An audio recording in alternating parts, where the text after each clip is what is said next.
Good morning हो गया, good morning हो गया, उठ जा उठ जा। सुबह हो गया, सुबह हो गया, उठ जा। वो भी साइंस पढ़ना है। बोले सर साइंस में तो आधा नींद ऐसे ही उड़ जाता है। ठीक है, तो वर्क एनर्जी पावर स्टार्ट करेंगे। पढ़ा है कुछ कुछ? वर्क एनर्जी पावर आता है? थोड़ा बहुत आता है। तुम लोग रे नहीं आता है? बोलो फिजिक्स ही नहीं आता है। तो वर्क एनर्जी पावर चैप्टर ए का नाम है। वर्क है, काम तो करना ही पड़ेगा, और काम करेगा तो एनर्जी लगेगा ही, और एनर्जी लगेगा तो फिर पावर ऑटोमेटिकली जनरेट हो ही जाएगा। ठीक है, तो वर्क एनर्जी पावर स्टार्ट करते हैं। जो लोग पढ़ा है पहले वाला चैप्टर उसके लिए आसान है, जो नहीं पढ़ा है उसके लिए भी कोई दिक्कत नहीं, एकदम फ्रेश से स्टार्ट करेंगे। ठीक है, जिसका जिसका चीज का जरूरत होगा वो भी बता देंगे। सबसे आसान चैप्टर है पूरा फिजिक्स का, सबसे आसान चैप्टर। अम्मा तो बोले सर अब पहला चैप्टर पढ़ाए थे तो भी वही बोले थे सबसे आसान है, दूसरा पढ़ा रहे तो भी सबसे आसान है, तीसरा वो भी आसान है, तो पूरा फिजिक्स आसान है। आओ स्टार्ट करते हैं। वेक्टर्स, वेक्टर्स तुम लोग तो पढ़ लिए, तुम लोग को आइडिया है वेक्टर के बारे में थोड़ा बहुत। ठीक है, तो जो इसमें काम पड़ेगा वो देखते हैं हम लोग, क्या क्या पड़ेगा वो हम लोग देख लेते हैं। इसमें सबसे ज्यादा यूज होगा डॉट प्रोडक्ट का, सबसे ज्यादा यूज होगा डॉट प्रोडक्ट का, और किसी का काम नहीं, बस डॉट प्रोडक्ट का। डॉट प्रोडक्ट होता क्या था? डॉट प्रोडक्ट किसको बोलते थे? जल्दी जल्दी बताओ, वेक्टर में पढ़ के आए हुए हैं। इस पूरा चैप्टर में मैक्सिमम यूज होगा डॉट प्रोडक्ट का। डॉट प्रोडक्ट क्या था? दो वेक्टर का, दो वेक्टर का मल्टीप्लीकेशन करते थे। ठीक है, एक वेक्टर ए ले लिए, एक वेक्टर बी ले लिए, दोनों का मल्टीप्लीकेशन को हम डॉट से डिनोट करते थे, इसीलिए इसका नाम डॉट प्रोडक्ट पड़ा। ठीक है, ये जब ब्रेक होता था तो आंसर क्या आता था? ए बी कॉस थीटा ना, ए बी कॉस थीटा आता था। ठीक है, ए बी कॉस थीटा। तो जहां पर भी ए डॉट बी ऐसा दिखेगा तो हम उसको कैसे ब्रेक करेंगे? ए बी कॉस थीटा में। ठीक है, और हमको पता है कि डॉट प्रोडक्ट का रिजल्ट ये जो आता है, क्या ये स्केलर होता था कि वेक्टर होता था? स्केलर होता था। डॉट प्रोडक्ट का रिजल्ट हमेशा स्केलर होता था। ठीक है, जहां पर भी डॉट प्रोडक्ट होगा वो स्केलर होगा। एक चीज ये हो गया। उसके बाद हम लोग जब एक्सिस के बारे में बात कर रहे थे, कोऑर्डिनेट एक्सिस जो था एक्स वाई और जेड, ठीक है, तो उसके लिए कौन कौन सा वेक्टर ले रहे थे डिनोट करने के लिए? एक्स एक्सिस को डिनोट करने के लिए कौन सा वेक्टर यूज करते थे? आई जे के, आई जे के, आई जे के। एक्स वाले के लिए क्या? आई कैप लेते थे। एक्स के तरफ कोई भी चीज डिनोट करना है उसके साथ हम आई लगा देते थे, पता चल जाता था कि वो एक्स के तरफ है। वाई के तरफ कोई भी चीज लेते थे तो उसके लिए जे लगा देते थे, हमको पता चल जाएगा वो वाई का है, और जेड के लिए के लगा देते थे। अब डॉट प्रोडक्ट निकालेंगे कैसे? मान लो कि कोई चीज दिया हुआ है, एक वेक्टर दिया हुआ है, ए वेक्टर दिया हुआ है तुम्हारे पास, 2i cap plus 3j cap plus 4k cap. ठीक है, और दूसरा वेक्टर दिया हुआ बी, ये दिया हुआ है, ये मान लो 2i cap plus 4j cap plus 6k cap. अब तुमसे पूछा कि ए डॉट बी क्या होगा? ठीक है, ए डॉट बी क्या होगा? जहां पर ए और बी और एंगल दिया रहेगा वहां तो ये फॉर्मूला लगेगा, जहां पर ए का वैल्यू, बी का वैल्यू और एंगल दिया रहेगा वहां ए बी कॉस थीटा लगेगा। अगर आई जे और के टर्म्स में रहेगा दो वेक्टर तो उसका डॉट कैसे होगा? उसका डॉट कैसे होगा? उसका डॉट में सिंपल आई वाला को आई से मल्टीप्लाई कर देंगे, जे वाला को जे के साथ और के वाला को के साथ, तो क्या हो जाएगा? ए डॉट बी कितना हो जाएगा? 2 2 4 हो जाएगा। आई नहीं आएगा, अब आई हट जाएगा, आई हट जाएगा क्योंकि ये स्केलर है, इसमें डायरेक्शन नहीं आएगा, ये स्केलर है इसमें डायरेक्शन नहीं आएगा। ठीक है, 4 हो गया, इसका 12 और इसका 24, तो आंसर मेरे पास कितना निकल के आ जाएगा? 40। तो ए डॉट बी का आंसर मेरा 40 निकल गया। ये समझ आया? एक्स के अलॉन्ग जो रहेगा उसको आई से डिनोट कर रहे हैं। 2i 3j 4k का मतलब क्या? कुछ नहीं, कोऑर्डिनेट सिस्टम में एक्स के अलॉन्ग 2 यूनिट है, वाई के अलॉन्ग 3 यूनिट है, और जेड के अलॉन्ग 4 यूनिट है। ठीक है, आई जे के लगाने का मकसद यही है कि हमको क्लियर क्लियर पता चल जाए कौन सा एक्स का, कौन सा वाई का, कौन सा जे का। इतना दूर क्लियर? ये वेक्टर में ऑलरेडी पढ़े हुए थे, कोई दिक्कत नहीं। अब वर्क डन, वर्क डन होता क्या है? ठीक है, वर्क डन निकालेंगे कैसे? अभी के लिए डायरेक्टली मान लो एफ और एस को मल्टीप्लाई करते हैं, वर्क में एफ और एस को मल्टीप्लाई करते हैं। डॉट प्रोडक्ट कहां से आएगा? डॉट प्रोडक्ट होता है, वैसे तो वर्क डन का फॉर्मूला होता है F vector dot S vector, और इसी को हम लोग सॉल्व करके लिखते हैं एफ एस कॉस थीटा। लेकिन ये एफ एस, अब ये तो पता चल गया F dot S, A dot B था तो A B cos theta, F dot S है तो एफ एस कॉस थीटा। लेकिन ये आया कहां से? ये आया कहां से? तो मान लिए कि एक ऑब्जेक्ट को हम यहाँ रखें, ठीक है, इस पे हम एक फोर्स लगाए, इधर इस डायरेक्शन में एक फोर्स लगाए, और ये मान लो यहाँ से यहाँ मूव करके यहाँ पर पहुंच गया, थोड़ी देर के बाद ये यहाँ पर पहुंच गया, इसका डिस्प्लेसमेंट कुछ एस हो गया। ठीक है, एक ऑब्जेक्ट रखे, उसको उधर फोर्स लगाए, धक्का दिए, ठीक है, कुछ दूर जाके वहां रुक गया, तो वर्क डन क्या हो गया, फोर्स इंटू डिस्प्लेसमेंट डायरेक्टली। अगर हम बोले कि फोर्स 10 न्यूटन का था और 6 मीटर डिस्प्लेस किया, तो वर्क डन कितना आ जाएगा, 10 इंटू 6 डायरेक्टली 60 जूल, ठीक है। अब थोड़ा सा सोच के बताना कि अगर इस पे फोर्स इधर लग रहा है, अगर इस पे फोर्स ऊपर लग रहा है, और ये ऑब्जेक्ट फिर से एस डिस्प्लेसमेंट मूव करके यहां पर पहुंच गया, तो इस केस में वर्क डन क्या होगा, वर्क डन क्या होगा, सोच के बता। यहां पर हमको दिखा कि फोर्स उधर लगाए, ऑब्जेक्ट उधर घसक गया, ठीक है, कितना हो गया वर्क डन, 10 इंटू 6 60 कर दिया डायरेक्टली, ठीक है। अभी तक थीटा नहीं आया, थीटा आएगा कैसे वही दिखा रहे हैं। अब यहां पर फोर्स हम ऊपर लगा रहे हैं, लेकिन ऑब्जेक्ट इधर मूव कर रहा है, फोर्स हम ऊपर लगा रहे हैं, ऑब्जेक्ट इधर मूव कर रहा है, तो जो फोर्स हम ऊपर लगाए क्या उसके वजह से डिस्प्लेसमेंट हुआ, ये ऑब्जेक्ट है, इस पे हम फोर्स इधर लगा रहे हैं, तो ये तो ऊपर जाना चाहिए था, लेकिन ये जा तो इधर रहा है, तो उस फोर्स की वजह से कोई काम हुआ नहीं हुआ, तो वर्क डन कितना हो जाएगा, जीरो हो जाएगा। तो इस केस के लिए वर्क डन जीरो हो जाएगा, ठीक है। अब किसी एंगल पे, अगर किसी एंगल पे, अब मान लो वही ऑब्जेक्ट है, इस पे फोर्स इस डायरेक्शन में लगा है, कुछ थीटा एंगल पे, कुछ थीटा एंगल पे, ठीक है, और फिर हम थोड़ी देर के बाद देखें फिर से ये ब्लॉक यहाँ से मूव करके यहाँ पहुँच गया, ठीक है। एक चीज और वेक्टर में पढ़े थे, रिजोल्यूशन। मान लो कि ये एक्सिस है, ठीक है, यहाँ पर एक कुछ भी ए वेक्टर दिया हुआ है, ये वाला ए वेक्टर का नोटेशन है, ये थीटा एंगल पर है, तो इधर मूव कर रहा है, इसका मतलब कुछ ना कुछ ये एक्स में मूव किया, कुछ ना कुछ वाई में मूव किया, तभी उस प्लेन में मूव किया। तो कैसे पता चलेगा, कुछ ए का कुछ पार्ट होगा जो उसको एक्स में खींच रहा होगा, ए का कुछ पार्ट होगा उसको वाई में खींच रहा होगा, वो पार्ट कितना होता था, कैसे निकालते थे, तो जो भी वेक्टर को हम लोग तोड़ते थे, जिस साइड थीटा रहता था उस साइड कॉस, जिस साइड थीटा उधर ए कॉस थीटा, ठीक है, और उसके परपेंडिकुलर ए साइन थीटा करते थे, ठीक है। मतलब कि अब हमको ये पता चल गया कि ए कॉस थीटा से वो एक्स में मूव कर रहा है, ए साइन थीटा से वो वाई में मूव कर रहा है, वही कंडीशन यहां लगाएंगे। अब फोर्स जो लग रहा है एफ इधर थीटा एंगल पे, एक फोर्स इधर आएगा क्या, एफ, जिधर थीटा उधर, जिधर थीटा उधर कॉस ना, तो एफ कॉस थीटा इस तरफ हो जाएगा, और एक फोर्स ऊपर लगेगा कौन सा, एफ साइन थीटा लगेगा। तो अगर हम इस कंडीशन के लिए वर्क डन निकालें, अगर हम इस कंडीशन के लिए वर्क डन निकालें तो क्या लिखेंगे बताओ, इस कंडीशन के लिए अगर हम वर्क डन निकालें तो क्या लिखेंगे। दो केस अलग अलग पढ़ लिए, जिस डायरेक्शन में फोर्स उस डायरेक्शन में डिस्प्लेसमेंट, तो फोर्स इंटू डिस्प्लेसमेंट कर देते थे। अगर फोर्स ऊपर लग रहा है, डिस्प्लेसमेंट इधर हो रहा है, तो वर्क डन कितना, जीरो। तो यहाँ पर वर्क दो फोर्स की वजह से, एक फोर्स तो ये लग रहा है, एक फोर्स ये लग रहा है, क्या ये वाला फोर्स की वजह से कोई वर्क होगा, ये तो ऊपर लग रहा है जीरो, तो इसका मतलब जो भी वर्क होगा इसी वाले फोर्स से होगा।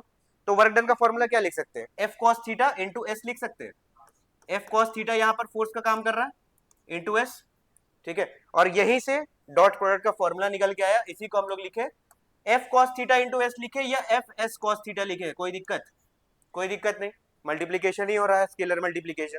और हमको जैसे ही ये वाला टर्म दिखा हम समझ गए कि ये डॉट प्रोडक्ट जैसा दिखता है, एफ एस कॉस थीटा दिख रहा है, मतलब दो चीज का डॉट दिख रहा है, किस किस का, एफ और एस का, तो इसीलिए यहां से हम लोग लिख दिए एफ डॉट एस, और यहीं से वर्क डन का फॉर्मूला बन गया एफ डॉट एस। क्या इतना दूर में कोई दिक्कत, पक्का समझ आ गया, एक एक चीज समझ आ गया, ठीक है। लिखना तो नहीं है कुछ, लास्ट में लिख लेना, जो इंपॉर्टेंट है फॉर्मूला हम बता देंगे, लास्ट में शेयर कर देंगे, लिख लेना, इतना में तो कोई दिक्कत नहीं, पक्का दे क्वेश्चन, अच्छा हाँ दिया जाए, ठीक है। तो क्वेश्चन से पहले एक और चीज लिख लो, वर्क का फॉर्मूला हम लोग को मिल गया, क्या वर्क डन क्या हो जाएगा, एफ डॉट एस, पहला तो डॉट प्रोडक्ट होता है, ठीक है, डॉट प्रोडक्ट होता है, इसको ब्रेक कैसे करेंगे, एफ एस कॉस थीटा में, वर्क डन का फॉर्मूला ये हो गया। अब वर्क कैसा क्वांटिटी है, स्केलर है कि वेक्टर है, स्केलर है, क्योंकि डॉट प्रोडक्ट स्केलर रोटेट करता है, तो ये स्केलर क्वांटिटी हो गया। वर्क का एसआई यूनिट क्या होगा, वर्क का एसआई यूनिट क्या होगा, वर्क का एसआई यूनिट क्या होगा, जूल होता है, कैसे आया, फोर्स का यूनिट क्या होता है, न्यूटन होता है, डिस्प्लेसमेंट का मीटर होता है, तो कहीं कहीं कंफ्यूज करने के लिए वर्क को न्यूटन मीटर भी लिखा हुआ रहेगा, तो न्यूटन मीटर लिखा है वो भी वर्क ही दिया हुआ है, और इसी को सिंप्लीफाई करके हम लोग बोलते थे जूल, इसको जोनेट करते थे जे से, ये हो गया। इसका डायमेंशन क्या होता था, इसका डायमेंशन क्या होता था, वर्क का डायमेंशन हम लोग पढ़े हैं M L two T minus two, कहाँ से आया था, कहाँ से आया था, फिर से वही, न्यूटन का क्या होता है, न्यूटन का डायमेंशन क्या होता है, M L T minus two, और साथ में मीटर, मीटर मतलब लेंथ में मेजर कर रहे हैं तो एक एल, इन दोनों को कंबाइन करेंगे तो 2 l आ गया और t-2, इसीलिए वर्क का डायमेंशन ml2 t-2। और इसका एक CGS यूनिट होता है, ये भी लिखा हुआ मिलेगा, इसका CGS यूनिट होता है, वर्क का CGS यूनिट अर्ग होता है, ERG। वर्क का CGS यूनिट अर्ग होता है, ERG। और CGS और SI में रिलेशन, CGS में और SI में रिलेशन क्या याद है? 1 जूल इक्वल टू 10⁷ अर्ग, ये याद है तुम्हें? ठीक है, अब आओ क्वेश्चंस में, अब आओ क्वेश्चंस। क्या इतना दूर में कोई दिक्कत है तो बोल, इतना दूर में कोई दिक्कत है? नहीं पक्का? डायमेंशन वाला, डायमेंशन तुमको निकालने का तरीका है, मास को m से डिनोट करते हैं, ठीक है, लेंथ को l से डिनोट करते हैं, टाइम को t से डिनोट करते हैं, ऐसे ही 7 क्वांटिटी, यहाँ पर केवल ये 3 का जरूरत है, ये 3 पे हम देखते हैं, ठीक है। फोर्स क्या है, डिस्प्लेसमेंट क्या, वर्क का डायमेंशन निकालना है, तो वर्क क्या हो जाएगा, फोर्स इंटू डिस्प्लेसमेंट। अब अगर हमको फोर्स का डायमेंशन नहीं पता है तो हम लोग डायरेक्ट नहीं निकाल सकते, वैसे तो याद होना चाहिए फोर्स का ही है, लेकिन मान लो फोर्स का डायमेंशन नहीं पता है, तो फोर्स का फॉर्मूला पता है, सेकेंड लॉ पढ़ा था, force equal to F equal to क्या था, F इक्वल टू ma होता था, मास इंटू एक्सेलरेशन, ठीक है, तो F equal to mass into acceleration कर दिए, इंटू s कर दिए। अब अगर हमको डायमेंशन याद नहीं है तो हम उसका SI यूनिट से भी बना सकते हैं। मास का SI यूनिट क्या होता है, मास को किस में मेजर करते हैं, केजी में, मास को केजी में मेजर करते हैं। एक्सेलरेशन को किस में मेजर करते हैं, मीटर पर सेकंड में वेलोसिटी को करते हैं, एक्सेलरेशन में मीटर पर सेकंड स्क्वायर हो जाता है, ठीक है, एक्सेलरेशन का मीटर पर सेकंड स्क्वायर हो जाता है, तो मीटर पर सेकंड स्क्वायर। और ये क्या है, डिस्प्लेसमेंट, डिस्प्लेसमेंट को कैसे मेजर करते हैं, मीटर में, डिस्प्लेसमेंट एक टाइप का लेंथ है मीटर में। तो केजी, केजी क्या डिनोट करता है, क्या केजी मास के बारे में बता रहा है, तो मास के लिए डायमेंशन क्या यूज करेंगे, एम यूज करेंगे, तो मास के लिए एम, ठीक है, एम और एम ये तो मीटर डिनोट कर रहा है, मीटर में क्या मेजर होता है, लेंथ, तो लेंथ के लिए क्या यूज करेंगे, एल। कितना बार मीटर है, 2 बार, तो लेंथ कितना बार, 2 बार। ये किसको बता रहा है, टाइम को, टाइम कितना बार है, 2 बार, लेकिन क्योंकि नीचे है तो ऊपर जाएगा तो पावर माइनस होगा, तो टी का पावर -2 हो जाएगा, तो ये मेरा वर्क का डायमेंशन निकल के आ गया। आया समझ? चलो जब इतना समझ आ गया तो अब आओ, अब मजा आएगा ना।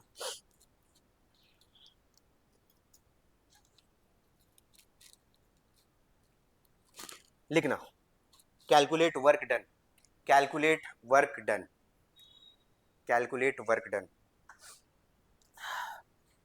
पहला लिखना उसमें, when, when a force of, when a force of, when a force of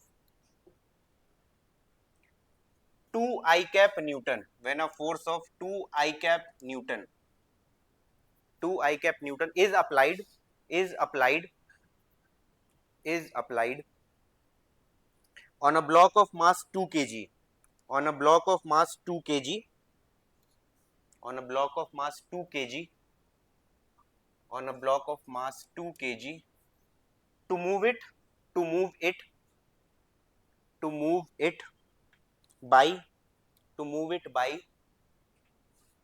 3 I cap meter, to move it by 3 I cap meter, ठीक है। फोर्स लगा 2 I cap, मास दिया हुआ है 2 kg, और डिस्प्लेसमेंट कितना हुआ 3 I cap, तो पूछा वर्क डन क्या होगा, बताओ वर्क डन क्या होगा। 2 I cap न्यूटन का फोर्स लगा, मास है 2 kg, और उसका डिस्प्लेसमेंट हुआ 3 I cap मीटर, तो उसका वर्क डन क्या होगा, तो वर्क डन क्या होगा।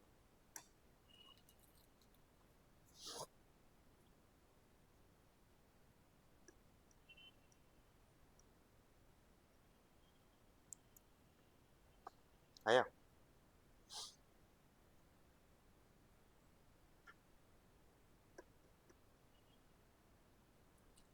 नहीं आया, इतना टाइम का है। फोर्स दिया हुआ है कितना, ये वाला, ये क्या है मास, ये क्या है डिस्प्लेसमेंट। वर्क डन निकालने के लिए क्या चीज चाहिए था हमको, वर्क डन का फॉर्मूला क्या, F डॉट S, ठीक है, वेक्टर फॉर्म में दिया हुआ है, फोर्स कितना 2I और डिस्प्लेसमेंट कितना 3I, हो गया 6 जूल, हो गया। इसमें क्या कर रहे थे जो इतना टाइम लग रहा था, इसमें क्या कर रहे थे जो इतना टाइम लग रहा था, आ गया था तो काहे नहीं बता रहा था। अगला क्वेश्चन सेम है, अब बोला कि फिर से वर्क डन निकालने के लिए फोर्स जब 2i है, मास 2 kg है, डिस्प्लेसमेंट यहां पर चेंज करके 3j दे दिया, डिस्प्लेसमेंट यहां चेंज करके 3j दे दिया। ये दूसरा क्वेश्चन है। अरे रुक जाओ यार, नहीं तो फिर इसको देंगे स्कैन करके तो फिर पता चला कि हाँ। फिर से दूसरा क्वेश्चन, फोर्स वही सेम 2i न्यूटन, मास 2 kg और डिस्प्लेसमेंट अब 3j मीटर। जीरो होगा, आया समझ? काहे जीरो काहे होगा? Work done F dot S होगा, ठीक है, work done F dot S होगा। फोर्स कितना 2i और डिस्प्लेसमेंट कितना 3j। अब ये i और j दोनों अलग अलग है, तो दोनों अलग अलग है तो हमको कोई मतलब नहीं, वो डायरेक्टली जीरो हो जाएगा। दोनों अलग जैसे ही वो जीरो हो गया। तीसरा, force of 2i plus 3j Newton, अब मिक्स है। फोर्स है 2i प्लस 3j न्यूटन, ठीक है, 2i प्लस 3j न्यूटन और डिस्प्लेसमेंट है 5i प्लस 6j, डिस्प्लेसमेंट है 5i प्लस 6j मीटर। अब बताना वर्क डन क्या।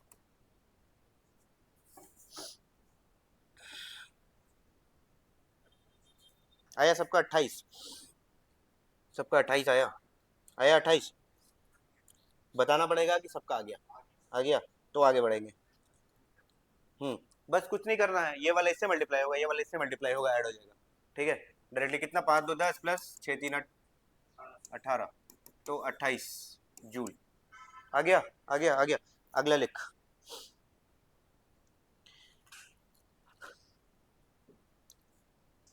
फोर्स दिया हुआ है 2i cap plus 3j minus के।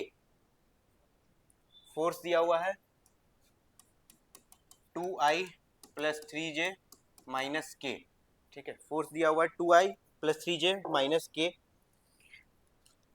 is applied on block to move it by 5i minus 6j plus 12k, 5i minus 6j plus 12k। Work done बताओ, work done बताओ।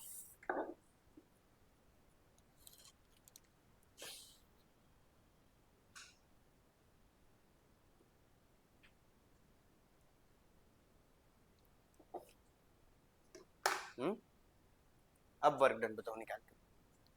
तरीका वही है, तरीका वही सेम है, तरीका वही सेम है। -20 आ रहा है, हाँ, -10। लो अपने में ऑप्शन बना दे रहे MCQ। और कोई है? दो को ऑप्शन दे दो, एगो -10 आ गया, एगो -20 आ गया। -10, सबका -10 आ गया, पता नहीं -10 है। 10 18 12 -20 आएगा, -20 आएगा रे। 5 2 10 हुआ, इधर से 10 हुआ, यहाँ पर हम -6 लेंगे ना, -6 और 3 कितना हो गया, -18, और ये कितना प्लस माइनस माइनस है तो -12 होगा, तो कितना हो गया 20 हुआ, किसमें माइनस में, तो -20 जूल होगा, ठीक है, -20 जूल होगा। आया कोई दिक्कत नहीं। अब एक अलग टाइप का क्वेश्चन है, लिख, force 3i plus 4j Newton. Force, हाँ हाँ बोलो, 30 में से 10 जाएगा तो 10 बचेगा ना, बोल बोल। देखो ऑनलाइन वाला बच्चा लोग देख लेना, यहाँ ऑफलाइन में 30 में से 10 10 होता है, तुम लोग देख लेना अपना calculation.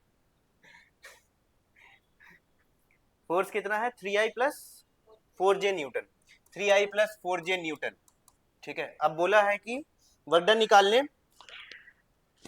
when the block moves from 2, 3, statement लिख लेना, when the block moves from, when block moves from 2, 3 to 3, 4।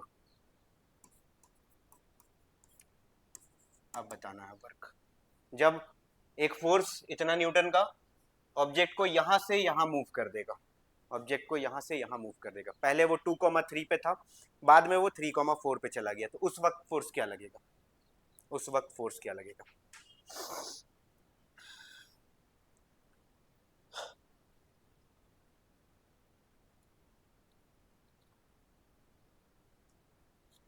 आया, बन जाएगा कि बता दे। बन गया? कितना कितना आया? 7। हाँ हाँ आया 7। बताना पड़ेगा, बताना पड़ेगा। पहले कहाँ था वर्क का फॉर्मूला? क्या पहले तो फोर्स डॉट डिस्प्लेसमेंट। फोर्स तो पता है हमको डायरेक्टली, डिस्प्लेसमेंट हमको नहीं पता, लेकिन पता है कि पहले यहां पर था।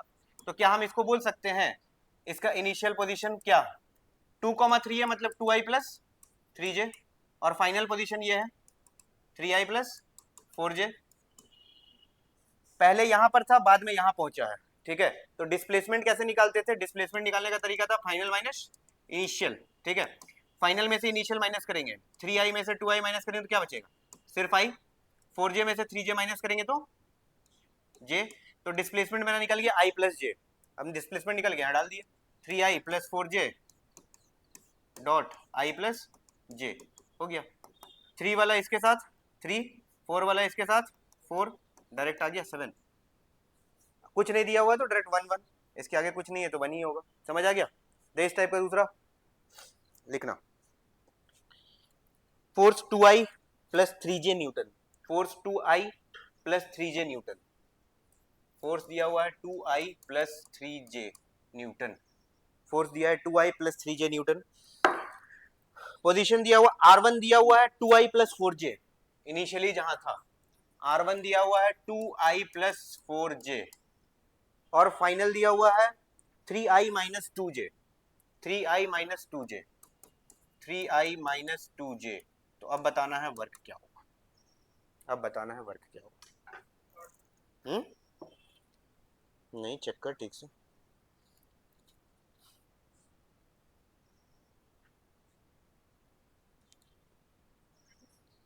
माइनस, हाँ -16 बना? कोई है जिसका नहीं बना? -16, देख -16 नहीं बना का है। फिर से वही काम कर, डिस्प्लेसमेंट निकालना। डिस्प्लेसमेंट क्या हो जाएगा? फाइनल माइनस इनिशियल, तो 3 में से 2 घटाएंगे तो कितना? तो आई। यहाँ पर अब साइन ध्यान देना, -2 है, -2 में से क्या घटाएंगे? +4 है, तो ये -4 हो जाएगा ना। तो -2 -4 कितना हो जाएगा? -6 होगा। तो i -6j आया, तो वर्क डन क्या हो जाएगा? 2i प्लस 3j, और मल्टीप्लाई किससे करेंगे? i -6j से। तो 2 वाला इसके साथ कितना हो गया? 2, और ये कितना हो गया? -18, तो 2 में से 18 जाएगा तो -16 जूल बचेगा। हो गया? समझ आया? तो वेक्टर वाला पोर्शन तो बन जाएगा, वेक्टर वाला आसान है, कोई दिक्कत नहीं। एक और आसान क्वेश्चन, अगर ये डायरेक्ट बता देना, अगर कोई ब्लॉक है, ठीक है, इस पे हम फोर्स लगाएं 60 न्यूटन का, 60 न्यूटन का एक फोर्स लगाएं, ये 10 मीटर डिस्प्लेस होकर के यहाँ पहुंच गया, तो वर्क डन क्या होगा?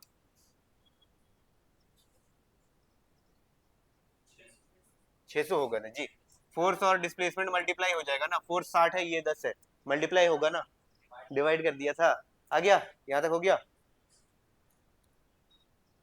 अब इस चैप्टर में पहले का चैप्टर का यूज आएगा, वेक्टर तो बता दिए, इक्वेशन ऑफ मोशन पढ़ के आया होगा।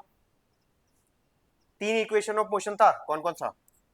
v equal to u plus a t, दूसरा s equal to u t plus half a t square, और तीसरा था v square minus u square equal to 2as। ठीक है, ये इक्वेशन देखा हुआ है? देखा हुआ है? सिंबल का मतलब क्या होता है उसे पता है? v मतलब फाइनल, u मतलब इनिशियल, a मतलब एक्सेलरेशन, s मतलब डिस्प्लेसमेंट, t मतलब टाइम। अब इस चैप्टर में अगर इनिशियल वेलोसिटी के बारे में जिक्र नहीं करेगा तो हम लोग इनिशियल वेलोसिटी डायरेक्टली 0 ले लेंगे, अगर इनिशियल के बारे में कुछ नहीं बोलेगा तो हम लोग 0 ले लेंगे। ठीक है, इनिशियल के बारे में 0 ले लेंगे, और इस चैप्टर में मैक्सिमम जगह ये वाला फॉर्मूला बहुत ज्यादा यूज होगा, मैक्सिमम जगह ये वाला बहुत ज्यादा यूज होगा, s equal to u t plus half a t square. तो लिखो, a force of 60 newton is applied, a force of 60 newton, 60, a force of 60 newton is applied, a force of 60 newton is applied on a box of mass 2 kg, on a box of mass 2 kg, on a box of mass 2 kg for 10 seconds, for 10 seconds, for 10 seconds, find work done, find work done, find work done, find work done.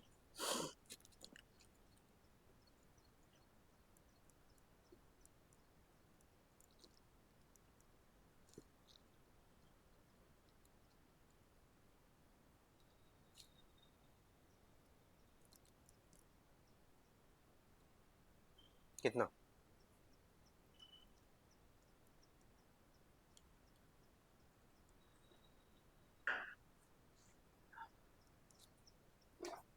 सबसे पहला काम, work निकालने के लिए हमको चाहिए क्या क्या?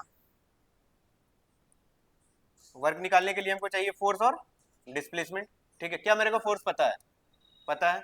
किसी तरह हमको डिस्प्लेसमेंट मिल जाएगा तो वर्क निकल जाएगा। तो डिस्प्लेसमेंट निकालो, अभी बोले। अब डिस्प्लेसमेंट इक्वेशन लगा के निकलेगा, s equal to u t plus half a t square. तो यू तो जीरो है, हाफ ए टी स्क्वायर। क्या हमको ए पता है? नहीं पता। फिर से अब ए नहीं पता है तो ए के लिए क्या करेंगे? एक्सेलरेशन कैसे निकालेंगे? क्या हमको फोर्स पता है? क्या हमको मास पता है? तो सेकंड लॉ था मेरे पास, F equal to m a. तो मास पता है, फोर्स पता है, क्या एक्सेलरेशन आ जाएगा? यहाँ से एक्सेलरेशन निकाल के एस इक्वल टू यूटी वाले में डाल के एस निकाल लो, उसके बाद इसमें डाल दो। इसमें तीन चैप्टर कंबाइन हो गया। पहला laws of motion, laws of motion से हम निकाल लिए ये वाला, एक्सेलरेशन निकाले। दूसरा क्या?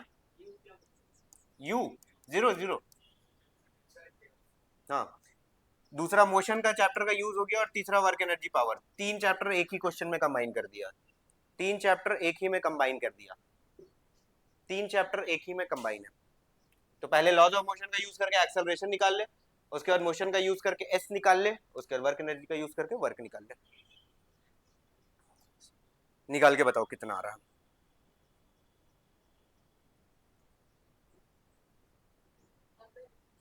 90,000।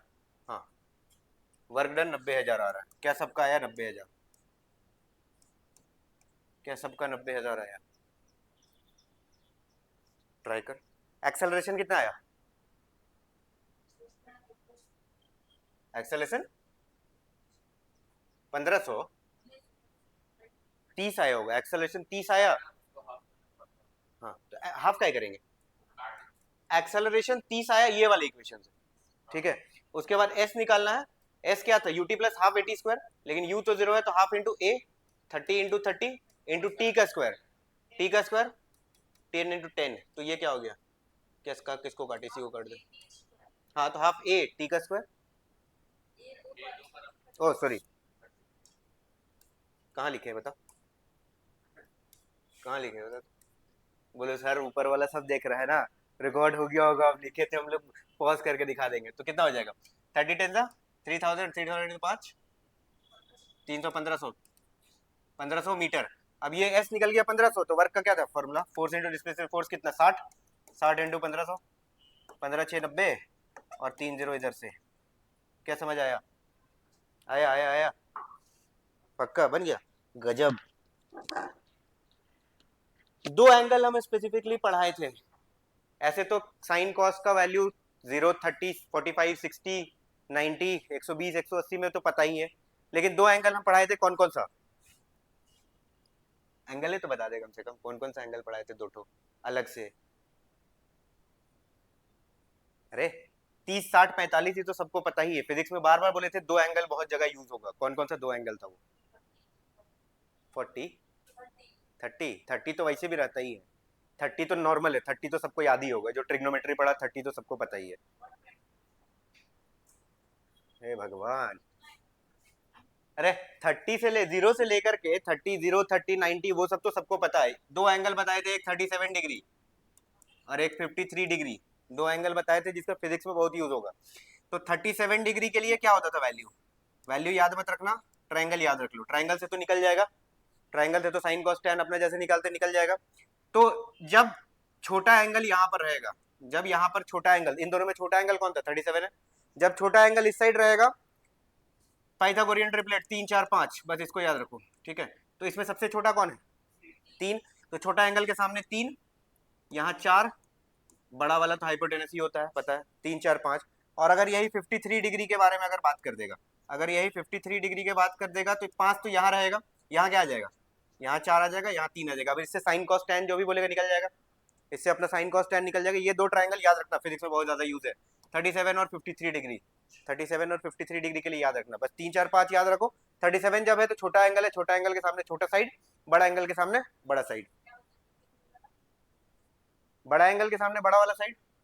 3 और 4 में देखना, हाइपोटेनस तो हमेशा 5 ही होगा, ठीक है। तो 3 और 4 में बड़ा कौन है, 4 है। तो जब छोटा एंगल है 37 तो उसके सामने छोटा वाला साइड, बड़ा एंगल है तो बड़ा वाला साइड, ठीक है। अब क्वेश्चन लिखो। A force of 60 Newton, a force of 60 Newton is applied, a force of 60 Newton is applied to displace a box by 10 meter. A force of 60 Newton is applied to displace a box by 10 meter. Displace a box by 10 meter. Pulling it at an angle of 37 degree. Pulling it at an angle of 37 degree with the horizontal. At an angle of 37 degree, 37 degree with the horizontal. With the horizontal. ठीक है, with the horizontal. Question समझ आया? बोला कि एक object है, इस पे 60 न्यूटन का फोर्स 37 डिग्री पे लगा रहा है, मतलब डायरेक्ट इधर नहीं लगा रहा है, ऐसे कहीं लगा रहे हैं। 60 न्यूटन का फोर्स कितने एंगल पे, हॉरिजॉन्टल के साथ 37 डिग्री पे। तो ये कितना डिस्प्लेस हुआ, ये कितना डिस्प्लेस हुआ, कहाँ गया, 10 मीटर, ठीक है। तो अब इस कंडीशन में वर्क बताना, अब इस कंडीशन में वर्क बताना।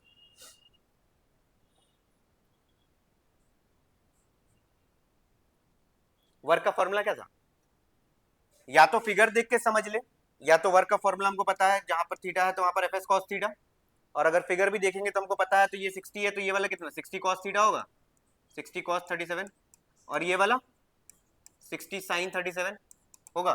लेकिन हमको पता है कि ये वाला का कोई काम नहीं होता है, इसका तो कोई काम नहीं होता, जीरो होता है उसकी वजह से। तो डायरेक्टली हमको पता है कि वर्क कितना 60 कॉस 37 इंटू 10, 60 कॉस 37 इंटू 10, हाँ 480, 60 कॉस 37 इंटू 10 हो जाएगा, तो निकाल लो। या फिर फोर्स पता है तुमको, हाँ पता है 60, एस पता है, हाँ पता है 10, कॉस कितना, थीटा कितना दिया हुआ 37, कॉस 37 डाल के निकाल लो, यहाँ से डाल के सॉल्व करके बताओ।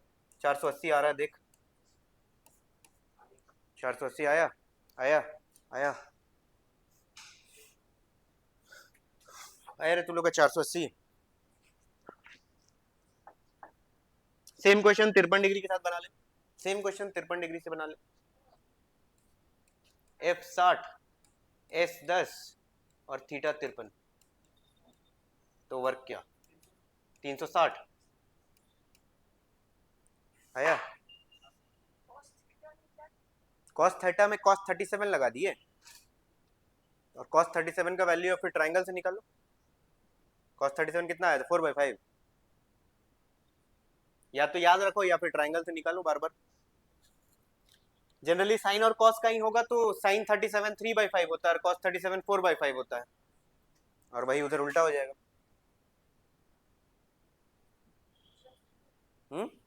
दूसरा सेम था, बस थीटा 53 कर दिया, क्वेश्चन सेम है, बस थीटा 53 कर दिया।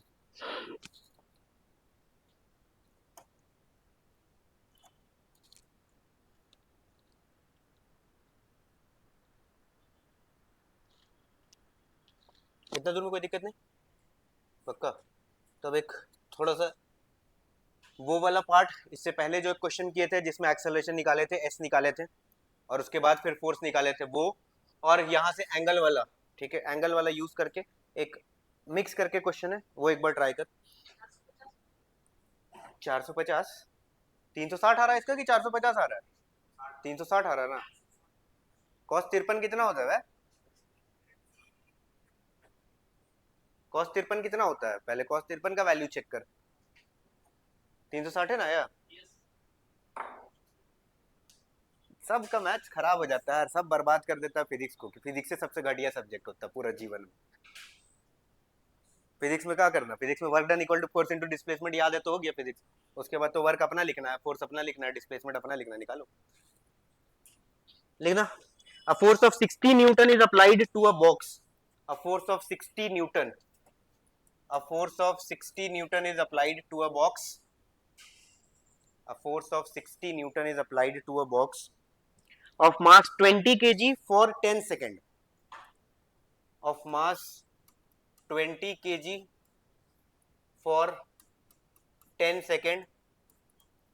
For 10 seconds. Pulling at an angle of 37 degree. Pulling at an angle of 37 degree. Pulling at an angle of 37 degree with the horizontal. Pulling at an angle of 37 degree with horizontal. Find work done. Find work done. Find work done. निकालो. इसमें थोड़ा सा दिमाग लगेगा, थोड़ा सा सोच. F equal to m a, Newton का सेकेंड लॉ. F बराबर एम ए, फोर्स बराबर मास इंटू एक्सेलरेशन. फोर्स बराबर मास इंटू एक्सेलरेशन. अब यहाँ थोड़ा सा दिमाग लगेगा. यहाँ पर फोर्स 60 नहीं होगा. यहाँ पर जब एक्सेलरेशन निकलेगा तो फोर्स 60 नहीं होगा. बस वही दिमाग लगेगा, बाकी पूरा क्वेश्चन सेम है. फोर्स 60 नहीं होगा.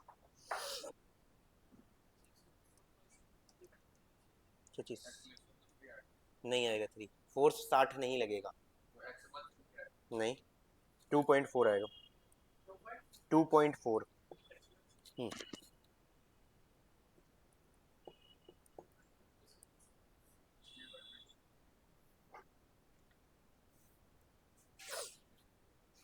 क्वेश्चन क्या बोला?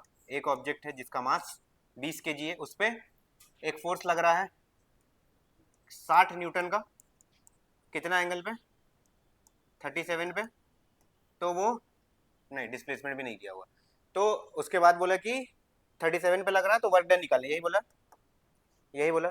अब 60 न्यूटन 37 पे लग रहा है, लेकिन 60 न्यूटन तो इधर कहीं लग रहा है ना, इधर कहीं लग रहा है ना. इसको फिर से हम तोड़ेंगे. एक फोर्स इधर आएगा, कितना? 60 cos 37. एक फोर्स इधर आएगा 60 sin 37. ठीक है, ये 60 तो इधर लग रहा है. ठीक है, ये 60 तो इधर लग रहा है, इसलिए ये वाला फोर्स को लेके काम नहीं कर सकते हैं. हमको ऑलरेडी पता है कि ये 60 sin 37 का कोई रोल नहीं है, इसके वजह से जीरो हो जाता है. तो कौन सा फोर्स रिस्पॉन्सिबल है? ये वाला. तो नेट फोर्स कितना आएगा? पहले फोर्स निकालना है. 60 cos 37 करेंगे तो फोर्स कितना आ रहा है? 60 cos 37 करेंगे तो फोर्स कितना आ रहा है? cos 37 4/5.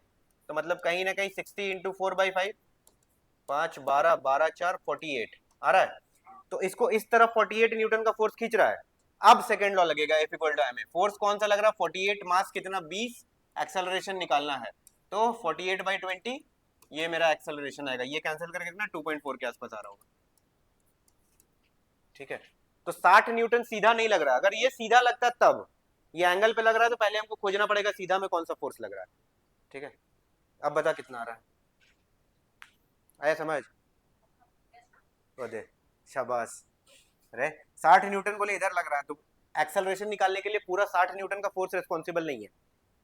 डायरेक्ट इधर लगता तब हम बोल सकते थे कि हाँ पूरा फोर्स यही है. 60 इधर लग रहा है तो इसको फिर हम कंपोनेंट में तोड़ेंगे. इधर कुछ फोर्स होगा, इधर कुछ फोर्स होगा. ये वाला फोर्स का कोई काम नहीं है, हमको पता है जीरो होता है. इधर कौन सा फोर्स होगा? 60 cos 37 होगा. इसको तोड़ रहे हैं, इधर थीटा है तो ये फोर्स इंटू कॉस थीटा होता था. अगर इसको हम फोर्स बोलते एफ, तो इधर एफ cos थीटा होता था. तो यहाँ 60 है तो ये 60 cos थीटा होगा. 60 cos 37 होगा. cos 37 4/5 होता है. तो 60 इंटू 4/5 निकाले तो 48 आया. इसका मतलब इस डायरेक्शन में कितना फोर्स लग रहा है? 48 न्यूटन का. 60 तो यहाँ एंगल पे लग रहा था, इस डायरेक्शन में 48 है. तो अब जो फोर्स है वो 48 होगा. Acceleration answer 120. Work done, work done, work done, work done. हाँ 5760. एस 120 आया होगा, डिस्प्लेसमेंट 120 होगा. 5760 होगा. वर्क 5760 होगा. वर्क 5760 जूल होगा. वर्क 5760 जूल होगा. एक्सेलरेशन इतना है ना. हाँ, एस डिस्प्लेसमेंट आया था, फोर्स में डिस्प्लेसमेंट होगा. S equal to u t half a t square. U t तो खत्म हो गया, हाफ एटी स्क्वायर. तो हाफ एक्सेलरेशन कितना? 2.4. टाइम कितना? 10 इंटू 10.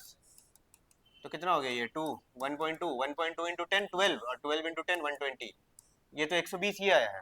और वर्क का फॉर्मूला क्या? वर्क था फोर्स इंटू डिस्प्लेसमेंट. तो फोर्स कितना दिया हुआ? कितना? 60 और डिस्प्लेसमेंट 120. तो 12. अरे फोर्स फोर्स 48 और ये 120, तो 48 इंटू 120 कर, तो यही आएगा 5760। ठीक है, 5760 जूल आया। 53 डिग्री के लिए निकाल ले फिर से, सेम क्वेश्चन, थीटा बस 53, same question, theta 53, same question, theta 53 निकाल, सही सही बता, सेम क्वेश्चन, थीटा 53, समझ आए बोले ना? अरे कोई नहीं ना है जिसको नहीं आया, सबका आ गया 5760। तो इसी कंडीशन में बस थीटा को 53 कर लो और सारा डेटा सेम, थीटा 53 करके बताओ।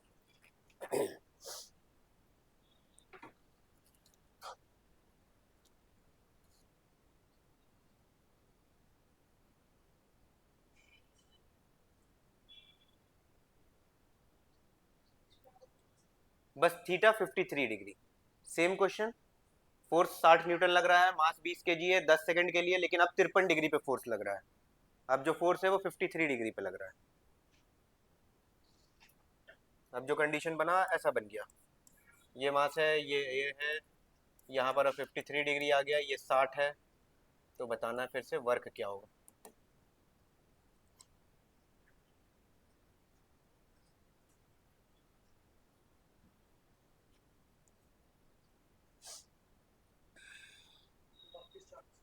बत्तीस 40 दिखा रहा है, 32 40 मेरे को सबको 32 40 आ रहा है सॉल्व करके।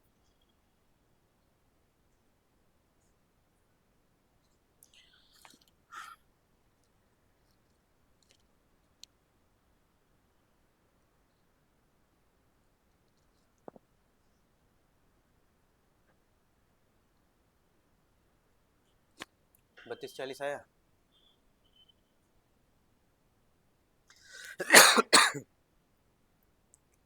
सेम तरीका है, बस समझ में आ जाना चाहिए। देख ले कैलकुलेशन, 32 40 आ रहा है।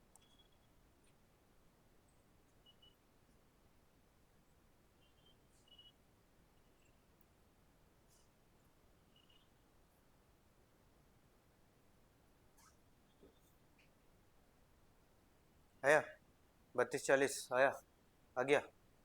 कोई है जिसका नहीं आया? अरे 32 40 पीछे कर रहा है, करो, कोई दिक्कत नहीं, कर लो। सबसे छोटा चैप्टर सबसे आसान चैप्टर है, वर्क एनर्जी। आ गया, आ गया? अरे तेरा नहीं कर रही है, करो।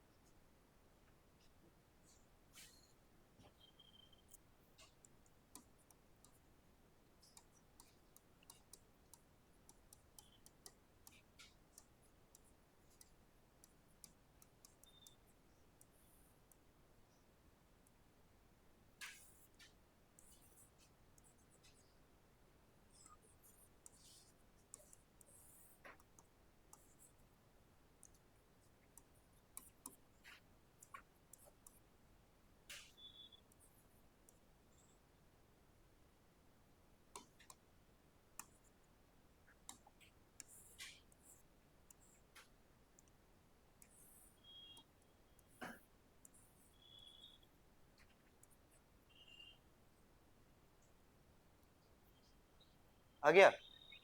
नहीं आया? कैलकुलेशन गलत की है। एक्सेलरेशन कितना आया?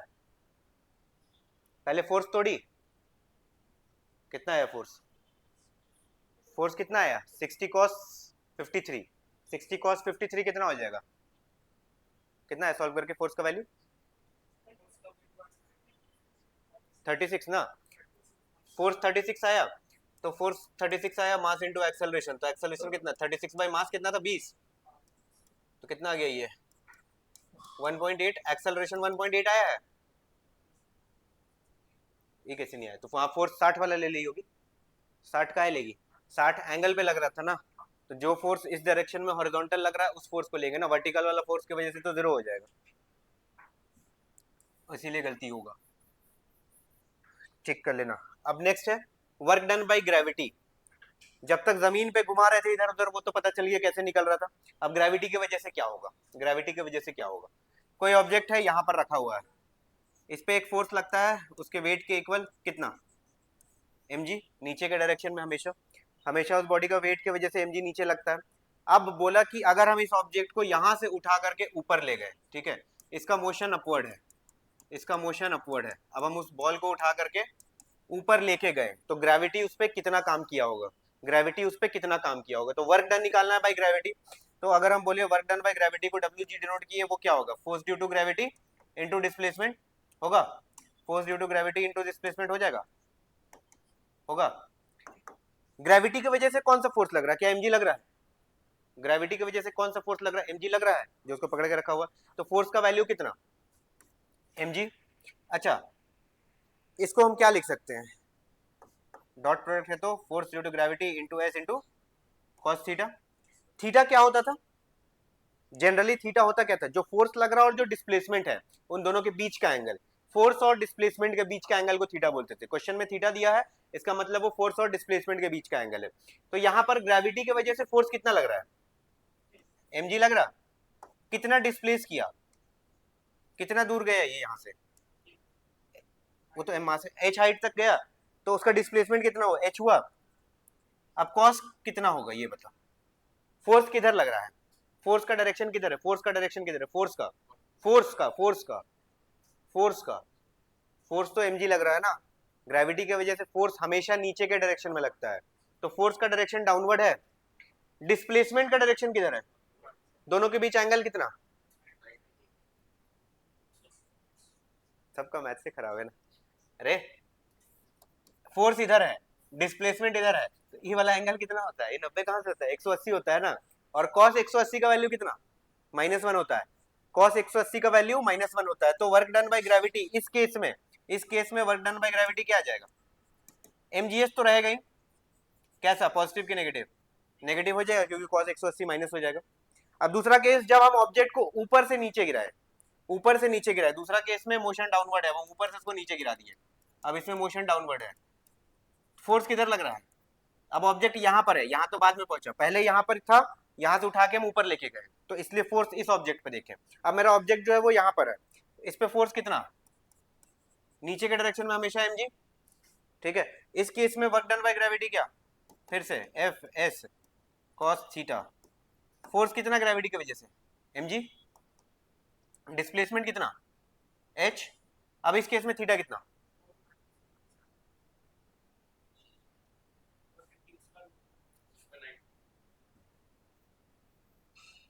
सोच के बताओ, फोर्स और डिस्प्लेसमेंट का डायरेक्शन के बीच का एंगल, फोर्स और डिस्प्लेसमेंट के बीच का डायरेक्शन, हाँ 0 होगा। अरे भाई फोर्स इसमें किधर लग रहा है, नीचे लग रहा है, मूवमेंट भी नीचे है, तो दोनों के बीच एंगल का, दोनों तो 0 है, दोनों तो पैरेलल हो गया, दोनों के बीच का एंगल तो 0 हो गया ना, जब दोनों ऑपोजिट, दोनों का डायरेक्शन ऑपोजिट था तब ना 180 हुआ, दोनों का डायरेक्शन ऐसे होगा तब ना 90 होगा। अब दोनों एक ही डायरेक्शन में है, दोनों एक ही डायरेक्शन में है, तो इसको इसके ऊपर रखेंगे तो एंगल कहाँ आ गया, 0 है ना, एंगल तो 0 होगा ना, दोनों तो सेम डायरेक्शन में, तो यहाँ पर कॉस 0 हो जाएगा, और कॉस 0 का वैल्यू 1, तो वर्क डन बाय ग्रेविटी इस केस में क्या हो जाएगा, mgh, इस केस में प्लस, इस केस में माइनस, ठीक है, समझ आया। तो क्वेश्चन लिख ग्रेविटी से, क्या ये दे देंगे, लिख लेना फिर आराम से, अभी लिखेगी, लिख लिख लो, खाली एंगल पे ध्यान देना, फोर्स और डिस्प्लेसमेंट बहुत जगह कंफ्यूज करेगा, फोर्स और डिस्प्लेसमेंट के बीच का एंगल कहीं कहीं तो डायरेक्ट दे देगा, जैसे इससे पहले वाले क्वेश्चन में था थीटा 37, थीटा 53, लेकिन कहीं कहीं पर तुमको खुद देखना पड़ेगा फोर्स किधर लग रहा है और डिस्प्लेसमेंट किधर है, एंगल खुद से पहचानना पड़ेगा।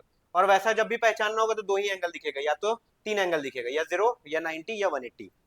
जब दोनों ऑपोजिट डायरेक्शन में होगा तो 180, जब दोनों सेम डायरेक्शन में होगा तो 0 डिग्री, और जब दोनों परपेंडिकुलर होगा तो 90 डिग्री। तो परपेंडिकुलर वाला केस में तो वैसे भी 0 हो जाता, हम लोग देख चुके हैं, तो मेजोरिटी हम लोग को ये दोनों से ही काम करना हो गया। अब लिखना क्वेश्चन की, calculate work done by gravity, calculate work done by gravity, calculate work done by gravity to move an object, calculate work done by gravity to move an object of mass 2 kg, of mass 2 kg from ground from ground to a height of 20 metre, from ground to a height of 20 metre, from ground to a height of 20 metre.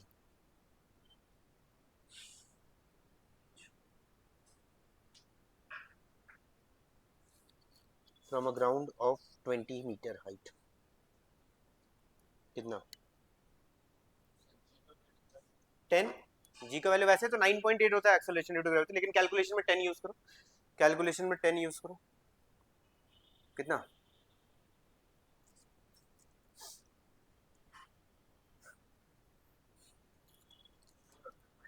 -400 आया, -400 आएगा. Work done इस case में -400 आया, आया, आया, आ गया ना -400. नीचे से ऊपर ले जा रहे थे तो वर्क डन बाय ग्रेविटी का फॉर्मूला डायरेक्ट डिराइव कर लिए थे. याद रखना, नीचे से ऊपर जाएंगे वर्क डन mgh होगा लेकिन माइनस में होगा, ऊपर से नीचे आएंगे तो mgh होगा प्लस में. ठीक है, अगला आखिरी क्वेश्चन है. A ball is dropped from a tower. A ball of mass 2 kg, a ball of mass 2 kg is dropped from a tower. A ball of mass 2 kg is dropped from a tower. हाँ,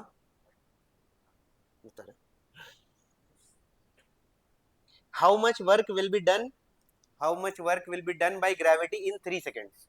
लो question ही change कर दिया. Height मांगा तो question ही change कर दिया.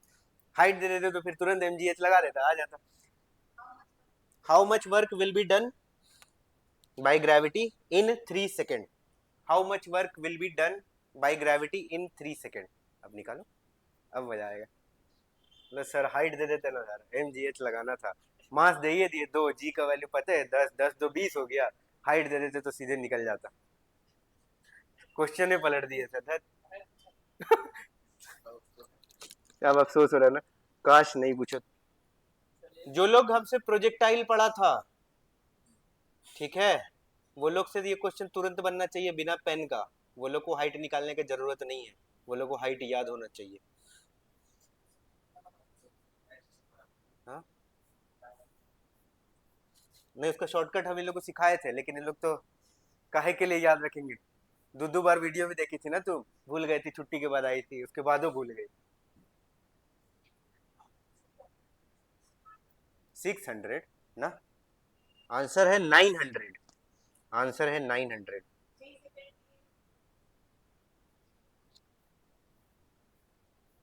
जो लोग को नहीं आता है वो लोग बना सकता है. ऐसा क्वेश्चन करवा चुके हैं हम अभी तुरंत क्लास में, आज ही करवाएं. हाँ आज करवाएं. ग्रेविटी नाम दे दिया तो थोड़ी कुछ अलग हो गया. तुमको चाहिए क्या? वर्क निकालना था. तुमको चाहिए क्या? फोर्स और डिस्प्लेसमेंट. ठीक है, या ग्रेविटी की वजह से पूछ रहा है तो हमको ग्रेविटी की वजह से पता है mgh होगा. ठीक है, m और g तो पता है. क्या बोल रहा है? एक टावर से उसको नीचे गिराए. ठीक है, तो मतलब ये कहीं ना कहीं इसका हाइट पूछ रहा है. ठीक है, यही पूछ रहा है. तो क्या हम बोल सकते हैं ये हाइट उसका डिस्प्लेसमेंट ही होगा जितना वो ट्रेवल किया होगा. तो डिस्प्लेसमेंट नहीं निकाल सकते हैं, डिस्प्लेसमेंट नहीं निकाल सकते हैं. s equal to u t half a t square से, तो वही चीज तो है. अब वो लोग आंसर है 900. s का वैल्यू 45 आएगा, वर्क का 900 आएगा, s का 45 आएगा, s का 45 आएगा और वर्क का 900 आएगा. और तुम लोग को तो यादो कराए थे रे. 1 सेकंड में 5, 2 सेकंड में 20, 3 सेकंड में 45, 4 में 80, 125, 180. 3 सेकंड का बात किया है तो 3 सेकंड में कितना उसका डिस्टेंस होगा? 45 होगा. तो जैसे ही 45 हुआ डायरेक्ट बनेगा. याद नहीं कराए थे टेबल? हाँ 900 ही तो है, 900 ही तो है. एस कितना आया? डिस्प्लेसमेंट निकाले. अब यहाँ पर हाइट का बात हुआ तो उसको एस को चेंज करके एच कर दिए. एच क्या हो गया? UT plus half G T square. Equation में बस एक्सेलरेशन की जगह जी आ जाता था. ये तो ऐसे ही जीरो हो गया. हाफ एक्सेलरेशन कितना? 10. टाइम कितना दिया हुआ था? 3 सेकंड ना. 3 इंटू 3 तो कितना हो गया? 2 5, 5 3 15, 15 3 45. तो एच आ गया 45. यहाँ पुट कर दिया. मास कितना था? 2, 2 10 45, 45 90 90. यार ये 900 जूल आ गया. समझ आया? कोई दिक्कत? तुम लोग को तो ये वाला याद होना चाहिए था. 5 20 45 80 125 180 डायरेक्ट निकल जाता उससे. 3 सेकंड पे था। ये तो टाइम है, 1 सेकंड में इतना हाइट, 2 सेकंड में इतना हाइट, 3 सेकंड में इतना हाइट, 4 सेकंड में इतना, 5 सेकंड में इतना और 6 सेकंड में इतना। इसके आगे का आया था तो बोले थे इसके आगे का आएगा तब कैलकुलेट करना फॉर्मूला से। अगर 6 सेकंड तक कहीं जनरली पूछता है तो 6 सेकंड तक का तो याद होना चाहिए। 5 20 45 80 125 180। तो 3 सेकंड जैसे ही दिखा हमको तो बस 45 हो गया। तो कोई डाउट नहीं, कोई कुछ नहीं।